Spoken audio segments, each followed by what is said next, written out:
Yo, it's Chris from LLLReptile. Now today I want to show you how to set up, assemble, and use the ReptiFogger. It's starting to warm up, so this product here is great if you want to help keep your animals hydrated this summer. If you have any animals with pesky shedding issues, this is going to help and aid getting that off. And if you have any amphibians, it's going to help keep them hydrated and make sure that they don't dry out. Plus, it looks pretty cool. So let's go ahead and get started. So after you empty out the contents out of said box, you're going to notice that there's this assembly down here, as well as a list of instructions. Make sure you thoroughly read those, as well as a bottle to actually contain the water, and last but not least, the actual tubing.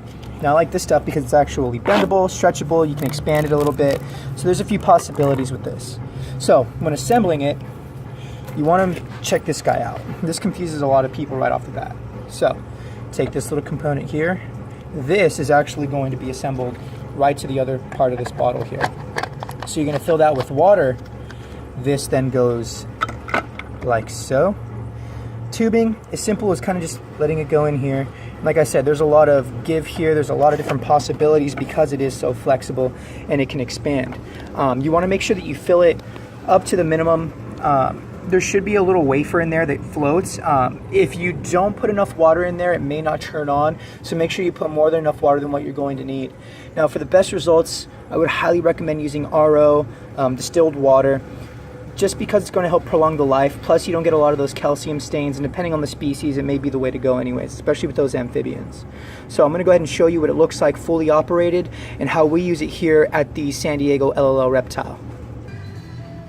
Cool, so this is how we use it here, fully set up at LLLReptile in San Diego. So like I said, make sure you fill it with more than enough water. You're going to notice there's a really cool dial here. You got all the way down to off, far left, and there's a knob so that you can adjust it to just the right area that you're going to want it in. If you use it in conjunction with like a Zoomed, what is that there? The hydrotherm, you're actually able to control humidity as well as temperature. So you can connect something like this to the humidity side so that when it reads that humidity level, it'll turn on and off and regulate itself, as well as the heat. So this is the way we configure it. If you remember, we can kind of tug that piping just a little bit, and what we do is we cut holes exactly where we want that to go, and we want the fog to fall down. So we're actually kind of jimmy rigging it so that it's actually able to fall down into 3 separate enclosures. So we've got 1, 2, and 3.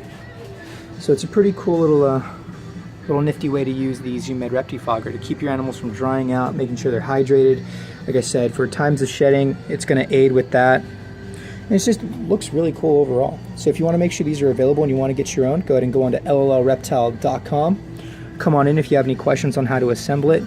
We'd be more than happy to help you guys out. This is ReptiFogger.